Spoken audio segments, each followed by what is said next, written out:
I had flown 2,000 miles to be handed a coat. That is the first thing I want you to understand about that night. Not the medal, not the general, the coat. A heavy wool overcoat, still cold from the valet's stand outside, pushed into my arms by a man who did not look at my face. "We tip at the end, miss," he said. His name was Colonel Brent Ganley. I did not know it yet. I only knew the type. 50 years old, give or take, silver at the temples, cut regulation short, mess dress with a colonel's eagles bright on the shoulders and a row of ribbons that had never been rained on. He held court by the coat rack the way some officers hold court everywhere, as if the room had been assembled for his convenience and was running a little behind. I had come straight off a red-eye. I was wearing a plain dark dress and low shoes and 8 years of tired. My hair was pinned up because I had done it in an airport bathroom with the lights buzzing. I did not look like a lieutenant colonel. I looked like a woman who had gotten off a plane, and in the half-light of the officers' club foyer, with the brass shining and the laughter going and a line of coats behind me on a rack, I looked, to Colonel Ganley, like the help. So he handed me his coat. There were maybe 30 officers in that foyer, captains and majors, a couple of full colonels, a scattering of senior enlisted in their own dress blues. Some of them saw it happen. I watched a major near the door glance over, register it, and decide it was not his problem. That is a very human decision. I have made it myself. You see a small ugliness, and you let it slide because the cost of stopping it is a scene, and nobody wants a scene at a reception. I did not make a scene. I also did not hang his coat on the rack. That would have been the servant's move, the tidy little completion of the role he had assigned me. Instead, I turned and laid the coat over the back of an empty chair against the wall. Folded once. Neat. A place a coat could sit with dignity. Then I let go of it and looked at him, and I did not say anything at all. He had already moved on. He was mid-sentence with a captain, telling some story with his hands. He never saw me set the coat down. He never saw me at all. That is the part people find hard to believe later, that a man can look right at you and file you under furniture, and never once suspect he has made a mistake. But I believe it. I have spent a career being filed under furniture. You learn the sound of it. Let me tell you what the sound is. It is the small hitch when you walk into a briefing and the man running it looks past you for the pilot. It is the way a crew chief will hand you a clipboard instead of a helmet the first time, before he learns. It is being called sweetheart by a lieutenant who was in grade school when you first pulled a hover over a burning truck. None of it is loud. That is the trick of it. It never arrives as a slap. It arrives as an assumption. So ordinary and so certain that the person making it does not even feel himself making it. Colonel Ganley did not decide I was the coat check girl. He simply saw a woman in a dark dress near a rack of coats and let the world fill in the rest, the way it always fills in the rest, in the shape most convenient to the person doing the filling. I have had 21 years to make my peace with that sound. I have not made peace with it exactly. I have made an arrangement. The arrangement is that I do not let the sound tell me who I am. I let it tell me who the other person is, which is usually more useful information anyway. So I stood there in the foyer for a moment with my empty hands, and I looked at the coat folded neat on the chair, and I looked at the back of Colonel Ganley's head, and I did the thing I have taught myself to do. I filed the moment. Not forgave it, not swallowed it, just filed it. The way you file a threat you have decided not to service. 2 o'clock, the coat. Noted. Moving on. A young captain near the door had watched the whole thing. He was maybe 30, and he had that look that decent people get when they have witnessed a small wrong and are ashamed of how relieved they are that it did not land on them. He caught my eye. He almost said something. I gave him the smallest shake of my head, the one that says, "Leave it," and he did, and I do not hold it against him. He did not know who I was either. He only knew a rudeness had happened and that the woman it happened to did not seem to want it rescued. That is a hard thing to read correctly at 30. He read it correctly. I hope he is a major by now. I had learned a long time ago that the quietest thing in a room is often the one that matters most. I found my table. Now, before I tell you what the citation said, and before I tell you about the chair at the front that was empty on purpose, I have to take you somewhere else. Because you cannot understand that ballroom without understanding a different kind of night, 8 years earlier, over a stretch of desert with no name a civilian would recognize. But first, the table. My table was near the middle of the room, which is where they put you when you are the reason for the evening, but the protocol officer has decided the front row belongs to the general's party. I did not mind. The middle of a room is a good place to see it from. I sat down and let the noise wash over me. A band was setting up in the corner. Waiters moved between the tables with trays of glasses. The chandeliers had been dimmed to the flattering setting, the one that makes everyone look like a better version of themselves. It was by any measure a nice party. I have been to a lot of these. The military runs on ceremony, the way an engine runs on oil. And after 21 years, you learn to read a room like this, the way you read a weather brief. I could tell you within 5 minutes of walking in who had been downrange and who had not, who was here for the career and who was here for the man being honored, which colonels were on their way up and which had topped out and were spending the plateau being loud about it. The tells are small. It is in how a person wears the uniform, whether it is a costume or a skin. It is in whose eyes go to the empty chair and whose slide right past it. It is in who thanks the waiter. The room that night was maybe 2/3 people who understood what the evening was, and 1/3 people who were there because attendance had been strongly encouraged. You could see the seam between them. The ones who understood were quieter.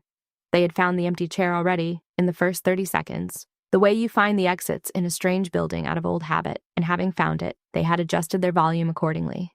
The ones who did not understand were the loud ones, the foyer crowd, Ganley's crowd, treating a Valor reception like a networking mixer with a slightly odd theme. I did not judge them for it exactly. Most of them were decent enough. They simply had not been taught the thing that the quiet third of the room had learned the hard way, which is that some rooms are churches, whether or not anyone announces it, and you lower your voice on the chance that you are standing in one. "Ma'am." I knew the voice before I turned. Some voices you carry.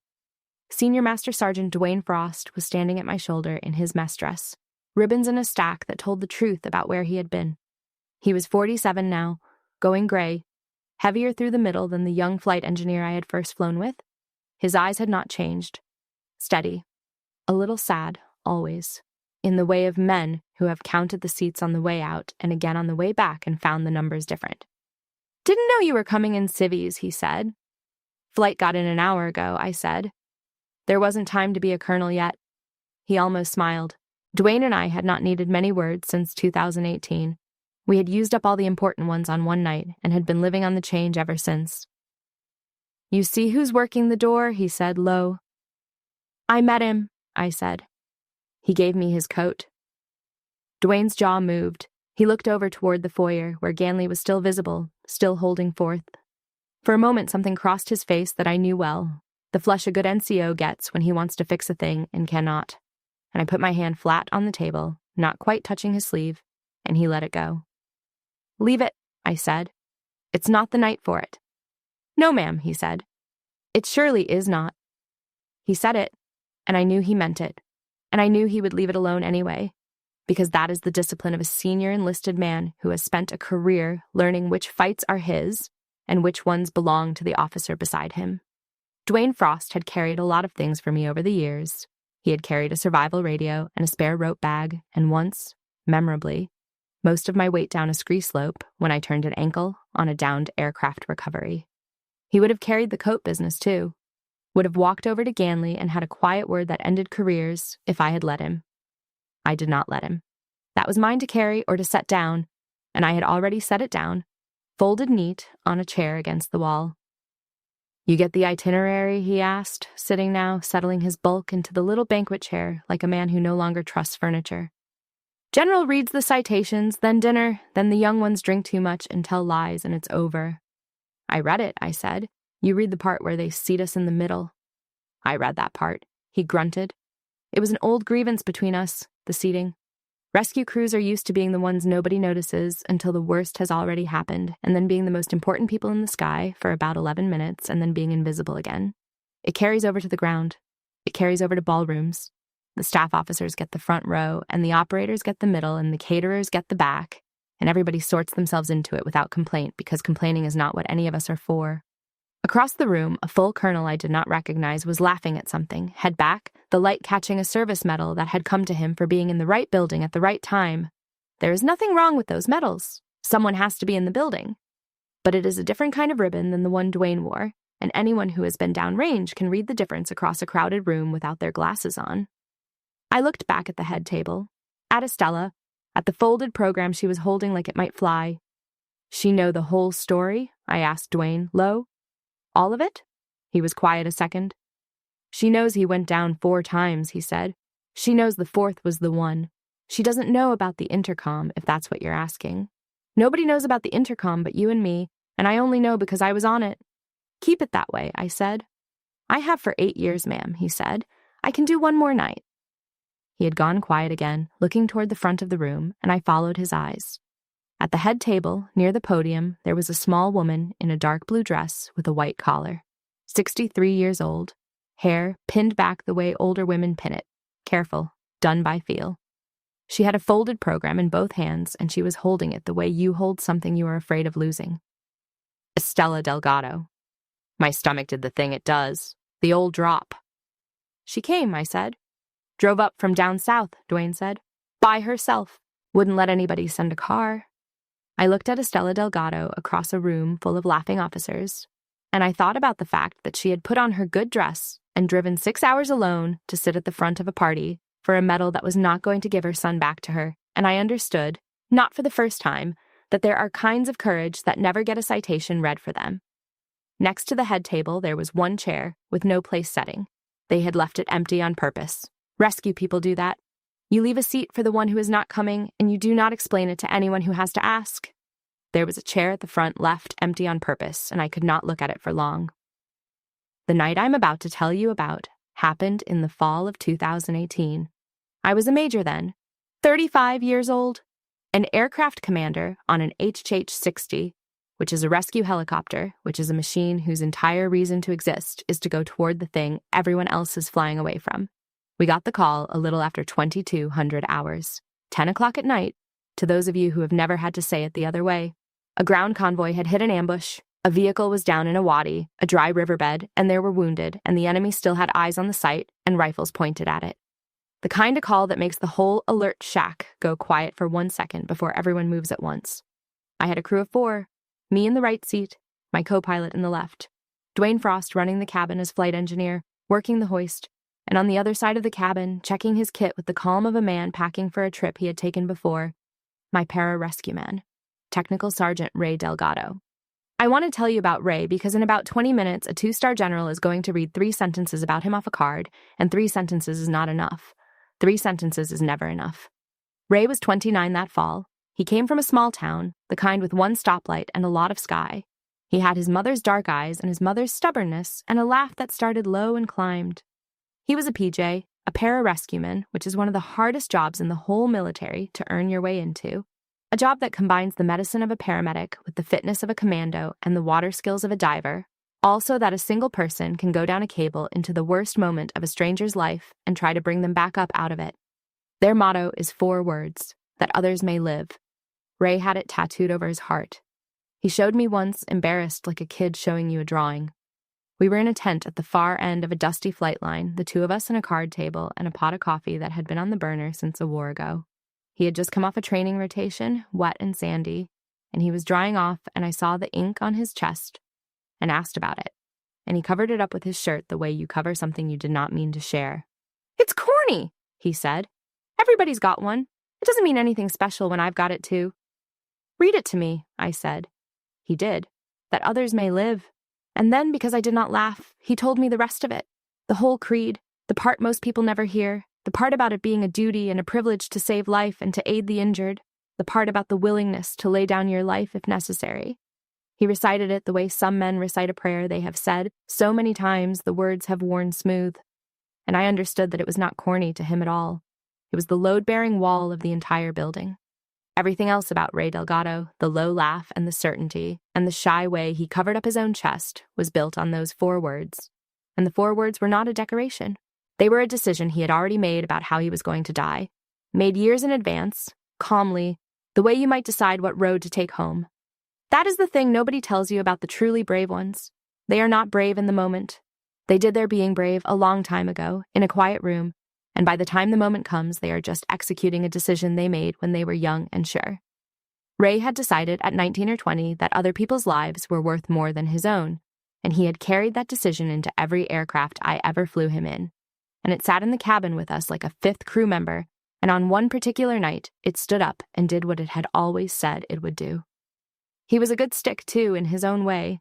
Not a pilot, but he understood the aircraft, understood a hover, understood exactly how much I was giving him when I gave him a stable platform over a bad spot.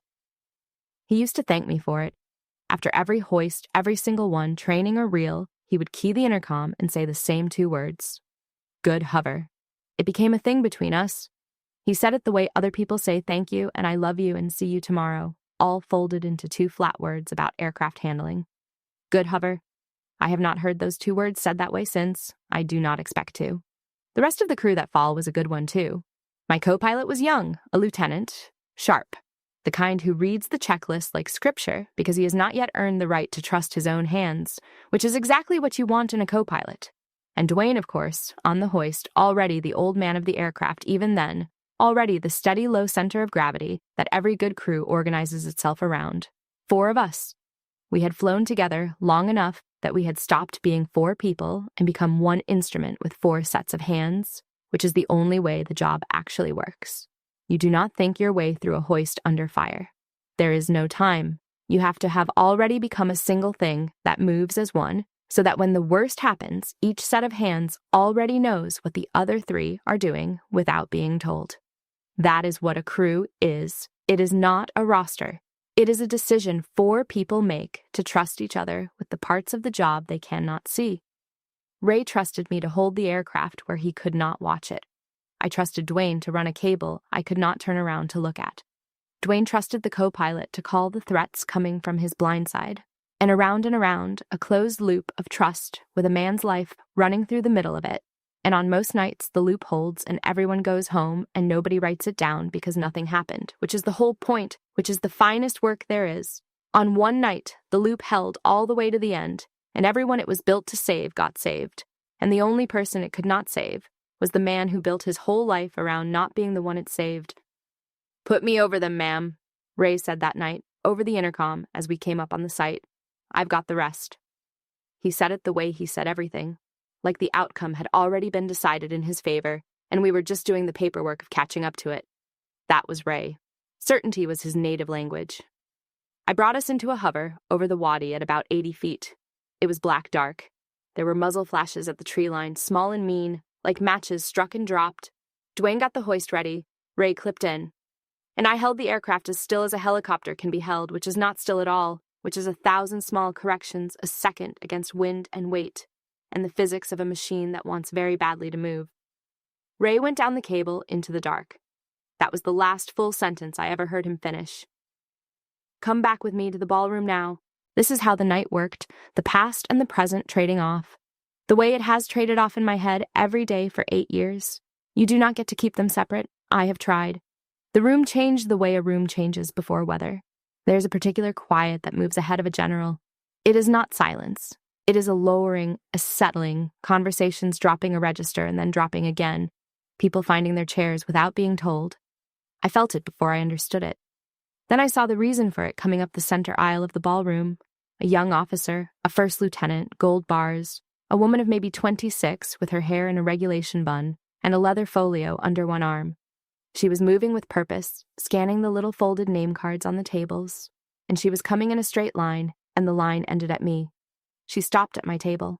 She looked at the name card, and then at me, and she came to a version of attention that was more respect than reflex. "Colonel Rourke," she said, "the general asks that you come forward when you're ready, ma'am. Lieutenant Quill, I'll walk you up." The word colonel landed on the table like a dropped glass. I heard it land on the tables near us, too. A captain 2 seats down turned his head. A major across the way stopped with his drink halfway up. The people who had watched a woman in a plain dress get handed a coat 40 minutes ago were now watching that same woman be addressed by a general's aide as colonel, and you could see them running the arithmetic and not liking the answer. I said, "Thank you, Lieutenant," one moment. And here's the part I have thought about most. Colonel Ganley was maybe 8 feet away. He had drifted in from the foyer with the crowd and was standing near the end of a table with a fresh drink, telling the coat story, I found out later, telling it as a joke. The confused woman at the door. He half heard the lieutenant. I watched him half hear it. I watched the word colonel go past him and fail to stick, because his brain had already built a whole world in which the honoree tonight was some man he had not met, and one word from a lieutenant was not enough to knock that world down. He leaned to the captain beside him and said something. I read it more than heard it. The coat check girl seems confused. A little laugh. The captain did not laugh with him. That was the first crack. The captain had been closer to my table when the lieutenant said the word colonel, and the captain had done the arithmetic faster than his colonel. And now he was standing next to a superior officer who was still telling a joke that had stopped being funny about 90 seconds ago. I watched the captain try to signal it without saying it, the small stiffening, the eyes cutting toward me and then away. "Sir! Sir!" But Ganley was not a man who read signals from captains. He was a man who gave them. Lieutenant Quill was still at my elbow, patient, folio under her arm, waiting for me to be ready. She had not reacted to any of it. That is a skill they teach aides, the art of standing in the middle of another person's unraveling and behaving as though nothing at all is happening, because your job is the general's schedule and not the colonel's comfort. But I saw her clock it. I saw her file it exactly the way I had filed the coat. Young as she was, she already knew the sound too. "Whenever you're ready, ma'am," she said. "I'm ready," I said. I was not. Nobody's ever ready to walk toward that particular podium. But readiness was not the point. Motion was the point. You do not wait to feel ready. You stand up and you go, and the readiness catches up to you somewhere around the second step. Or it does not, and you go anyway. I stood. And it was in that moment, as chairs began to scrape all across the ballroom, that Colonel Ganley finally turned his head all the way around and looked, really looked, at the woman he had handed his coat to, and started, one beat too late, to understand that the evening was not the evening he thought he was attending. He was still looking for the wrong person when they called the room to attention. "Back to the wadi! I need you there for this part because the citation is going to skip it, and I will not." Ray reached the ground. Over the intercom, I heard him working, that clipped professional patter, the voice of a man doing the hardest thing in the world in the calmest way available. He got to the first survivor. He got him in the litter. Dwayne ran the hoist and brought the man up 60 seconds that felt like the length of a war, and we had one aboard. Ray went back down for the second. The fire was getting worse. I could feel it in the aircraft, the little tugs, the sound under the sound. My co-pilot was calling threats. 2 o'clock, tree line. 9 o'clock, muzzle flash. I held the hover. That is the job. When everything in you and everything in the machine wants to climb and run, you hold. Because there is a man on the ground at the end of a cable, and the cable is only useful if the helicopter stays where it is. Ray got the second survivor up. There was a third. Here's the thing I have never fully said out loud. There was a moment, a real moment, seconds long, where I could have called it. The aircraft was taking hits. I had 2 survivors aboard and a crew of 4, and the math was turning bad.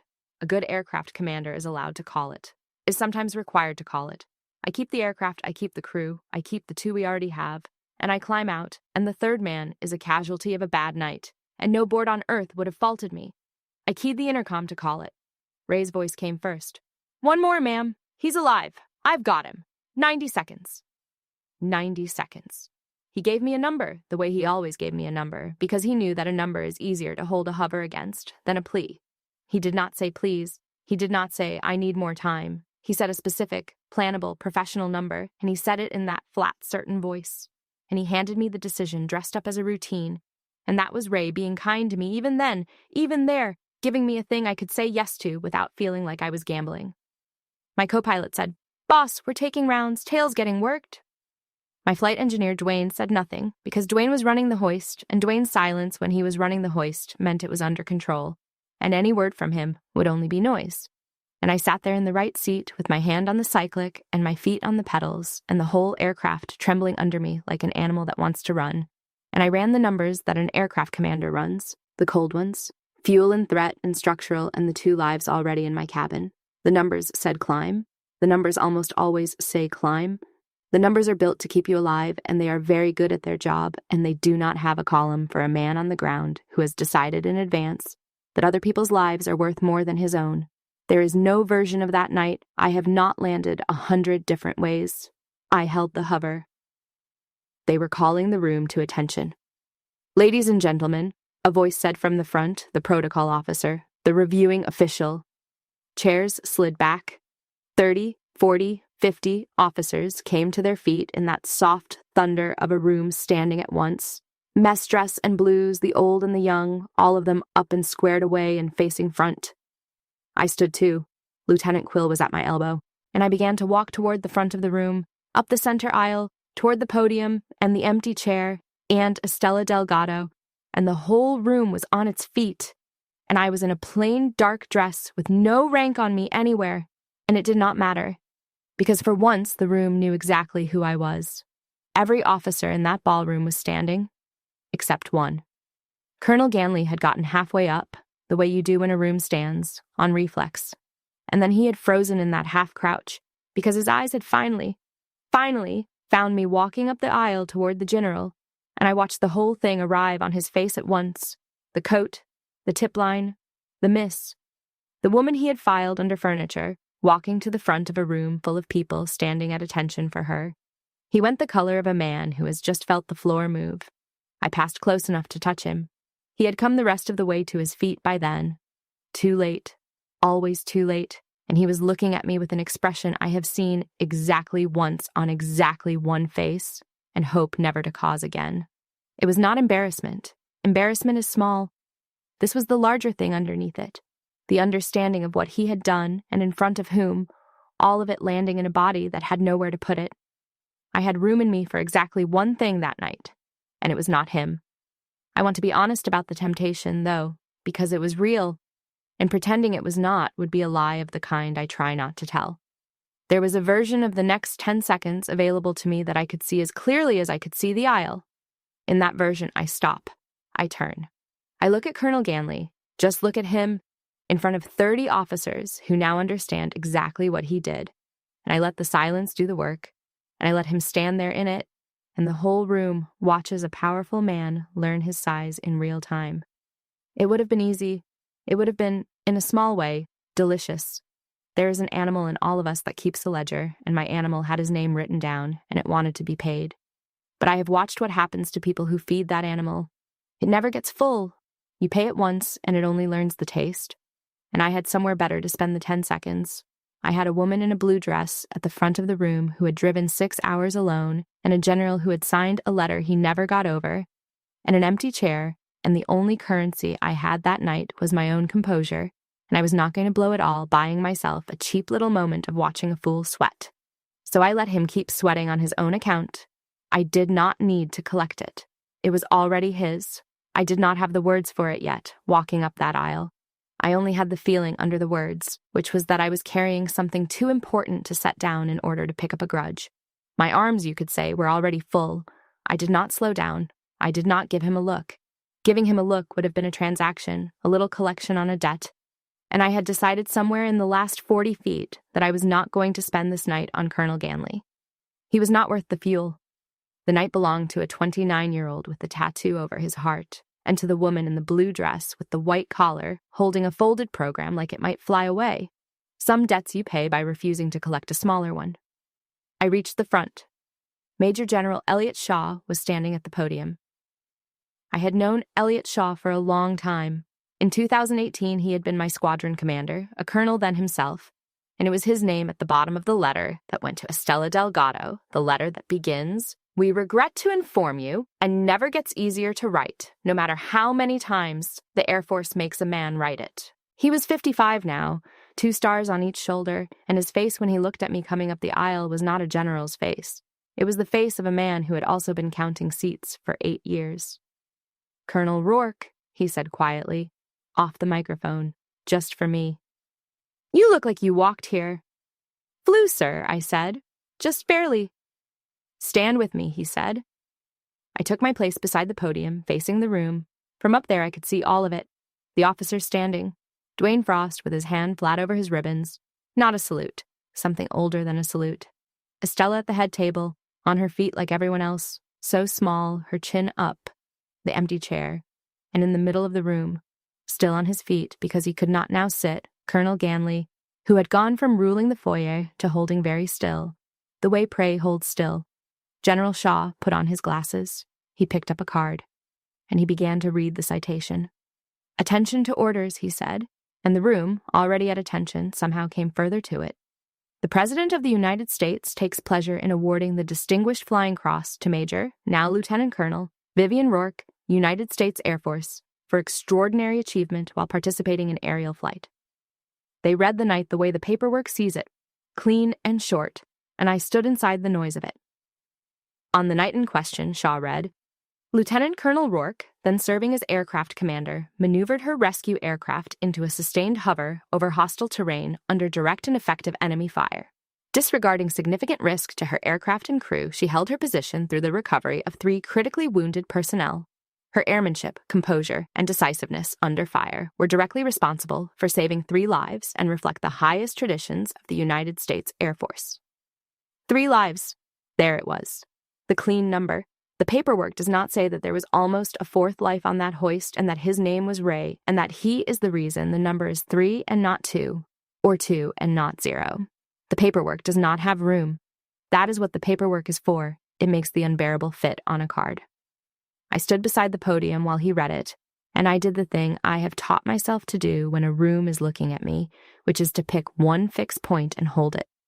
Pilots do this. You pick a point on the horizon, and you fly to it, and you do not let the noise in the cockpit pull your eyes off it. My fixed point that night was Estella Delgado. I looked at her small, upturned face while the general read my citation, and I let the words go past me like weather. 3 critically wounded, sustained hover, direct and effective enemy fire, all of it true and none of it the truth. And I held on to the one real thing in the room, which was the mother of the man who was the actual reason any of those words existed. I could feel the room, though. You always can. 50 faces turned to the front, and somewhere in the middle of them one face turned to Putty. I did not look at Ganley. I did not have to. I could feel his understanding radiating off him like heat off a road. The slow horror of a man doing the same arithmetic the captains had done, only later and about himself. Coat, tip, miss, colonel, distinguished flying cross. He was assembling it in real time, and the sum kept coming out to the same unbearable number, and there was nothing he could do with it. Nowhere to stand, no way to unhand a coat that had already been handed. I almost felt sorry for him. Almost. It is a strange thing, standing at the front of a room, receiving the highest flying award your service gives, to have a spare corner of your attention taken up by pity for the one man in the room who most deserved to be left alone with himself. But that is the truth of it. Contempt takes energy I did not have that night. Pity is cheaper. Pity was all I could afford to feel about Colonel Ganley, and so pity is what he got, which is probably worse for him than anything else I could have done. But General Shaw was not finished. He set down the first card, he picked up a second, and his voice changed, the way a voice changes when a man stops reading a document and starts keeping a promise. "There is a second set of orders tonight," he said. "It is 8 years late. That is on us, and we have said so, and we have fixed it." The waddy again. "The last time, I promise. You have earned the whole of it." Ray got the 3rd survivor into the litter. I heard him call it. "Litter's ready. Take him up." And Dwayne ran the hoist, and the 3rd man came up out of the dark, alive, all 3 of them alive now, and there was only Ray left on the ground, and one more lift on the cable to bring him home. The aircraft took a burst. I felt it walk down the tail. Warning tones lit up the cockpit like a bad Christmas. I lost something in the pedals, a soft place where there had been a hard one. We were hurt. Not dead, but hurt, and getting more hurt every second I stayed. Ray clipped onto the cable. I heard him. "On the hook! Coming up!" And then there was another burst, and the intercom filled with Dwayne's voice, and it was not clipped anymore. It was not calm. It was the sound of a man watching the worst thing happen at the end of a cable he was holding. I am not going to describe it to you. I have described it to exactly 3 people in 8 years, all of them wearing the same wings I wear, and I am not going to add you to that list, because you did not sign up for it the way we did. It is enough to tell you this. We brought 3 strangers home that night, and we brought Ray home too, but not the way any of us meant to. Not up the cable, and into the cabin with that low, climbing laugh. We brought him home the other way, the way that ends in a letter that starts. "We regret to inform you. I flew the wounded aircraft back." You do, is the thing. There is no one else to do it. You put the shaking somewhere and you fly the aircraft because there are 3 people alive in the back who need you to, and one who is beyond needing anything, and the living have a claim on you that the dead, in that moment, do not. That is the cruelest arithmetic I know. I have never gotten used to it. I have only gotten quiet about it. Discipline is not the absence of shaking. It is deciding the shaking does not get a vote. "The Air Force Cross," General Shaw read, "is awarded posthumously to Technical Sergeant Ray Delgado, United States Air Force pararescueman, for extraordinary heroism in military operations against an opposing armed force." The room was silent now in the deeper way. Not the attention silence. The other one. "Technical Sergeant Delgado," Shaw read, voluntarily descended into an active engagement zone on 4 separate occasions to recover critically wounded personnel. Fully aware of the risk, and with the recovery aircraft under sustained fire, he refused evacuation until all wounded had been lifted to safety. His actions were directly responsible for saving 3 lives at the cost of his own. Technical Sergeant Delgado's selfless heroism and devotion to duty reflect the highest traditions of the United States Air Force. At the cost of his own. 4 words that time. The paperwork found 4 words for it. Over his heart he had 4 different ones. That others may live. He had gone down that cable a 4th time carrying nothing but those 4 words and his own certainty. And he had traded every year he had left for 3 men whose names he never learned, and now a 2-star general was reading it off a card to a room of officers standing at attention, and one of those officers, near the middle, had spent the cocktail hour telling the story of the confused woman at the coat rack. Estella Delgado stood up to accept her son's medal. General Shaw came down off the low stage to meet her, because you do not make a mother walk up to you for that.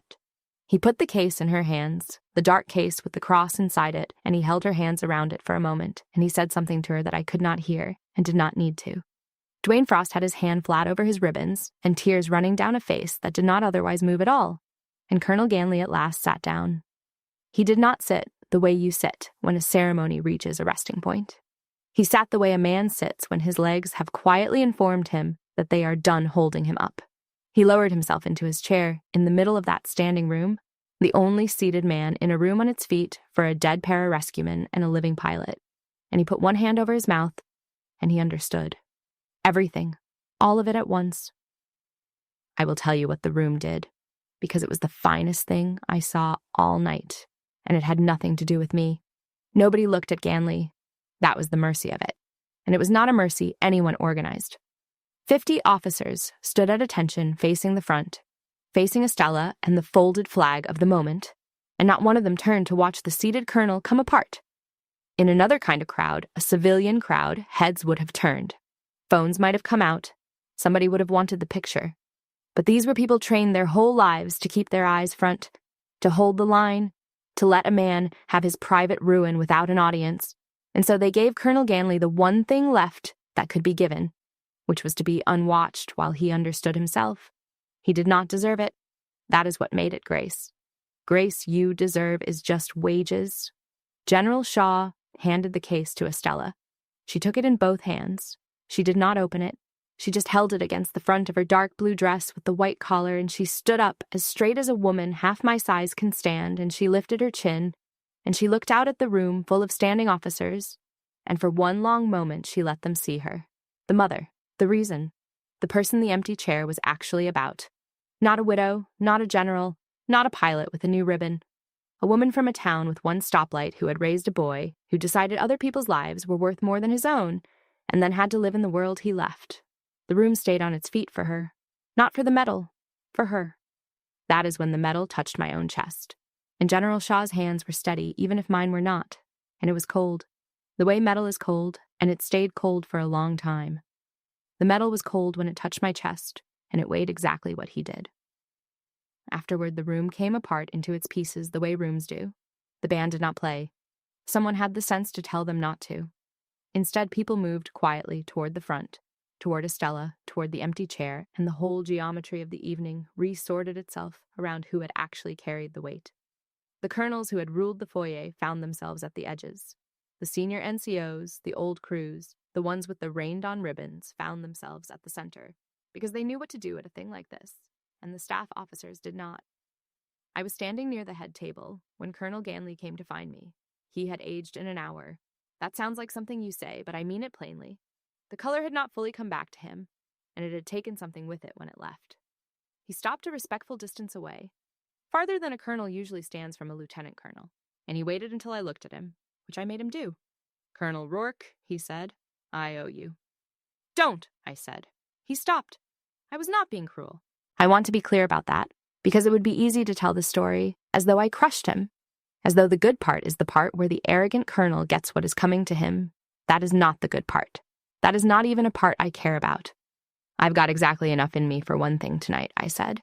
"And it's not this. You didn't do anything to me that hasn't been done 100 times. You just did it in front of the wrong room on the wrong night. Go find the sergeant major and ask him what a PJ is. Then go home and think about it. That's the whole assignment. I told him to keep it. Not as mercy exactly. I just did not want to carry his guilt on top of everything else. My arms were full.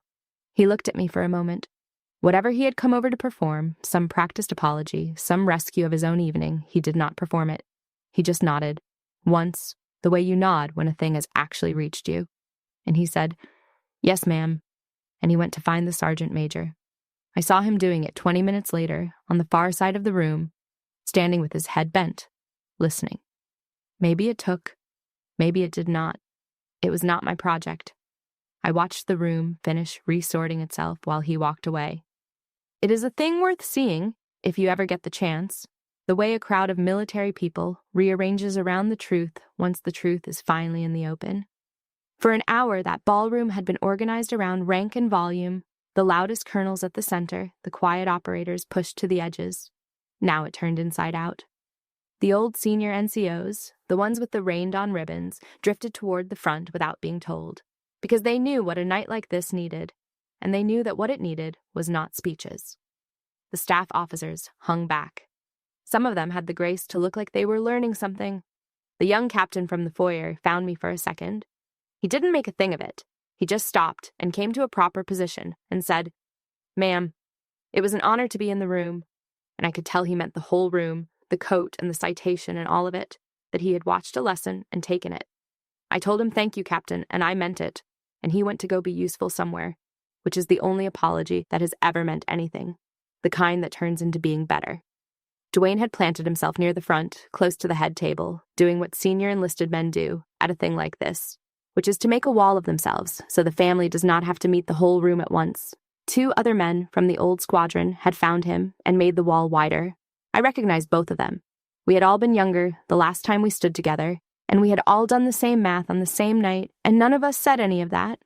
We just nodded, the small nod, and the wall held, and Estella stood safe inside it.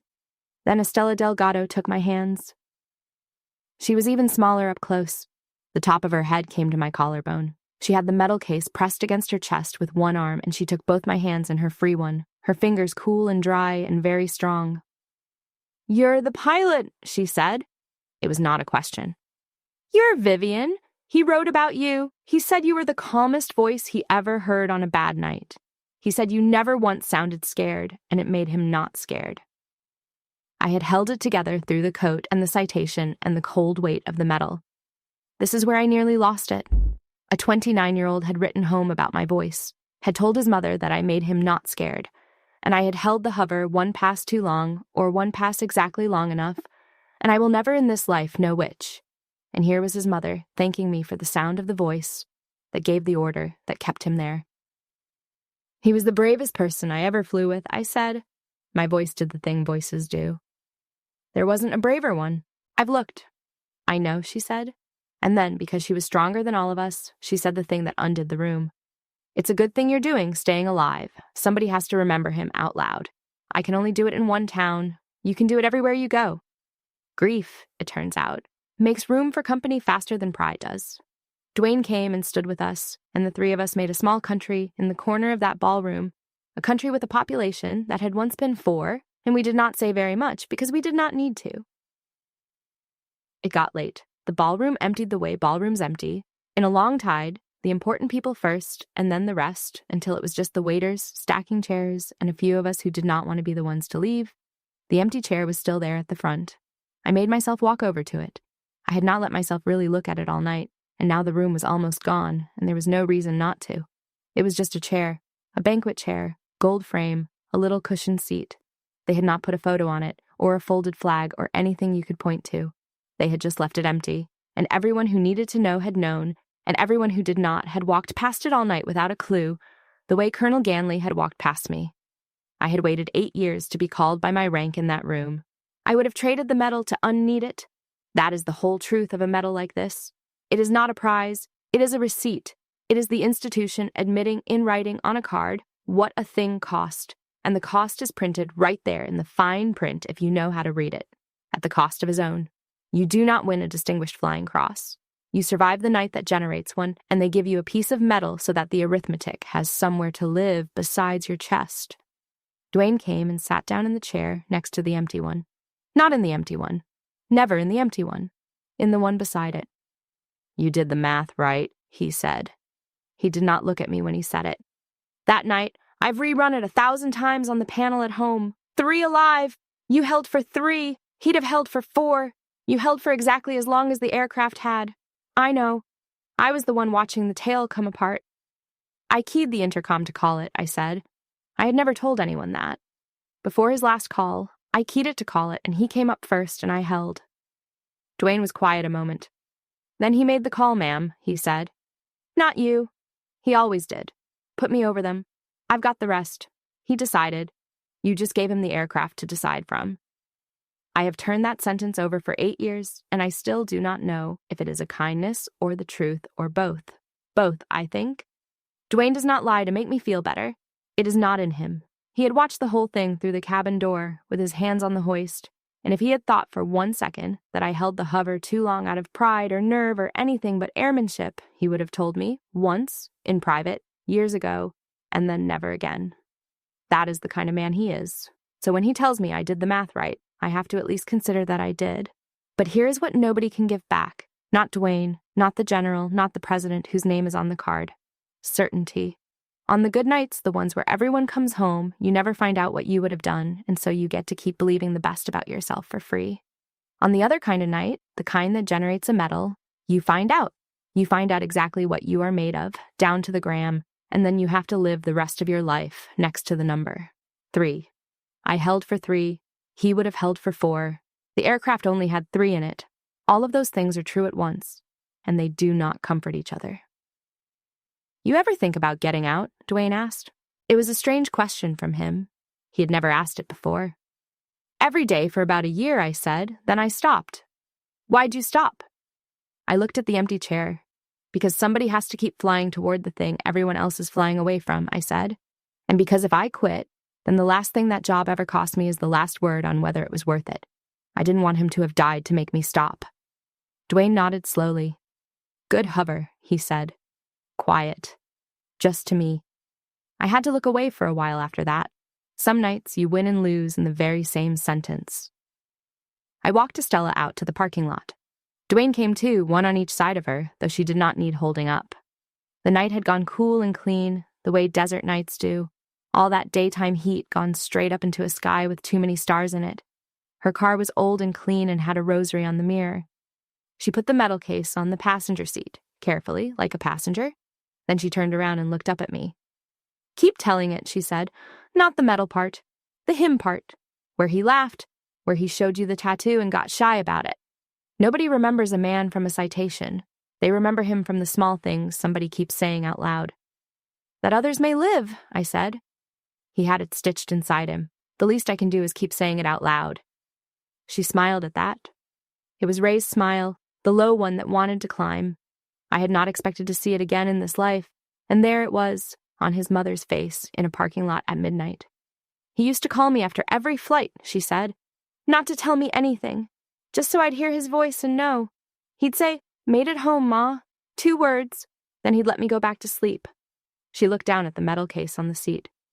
"This is the Air Force's version of that call. 8 years late, but I'll take it. It's still his voice in a way. It's still him telling me he made it home."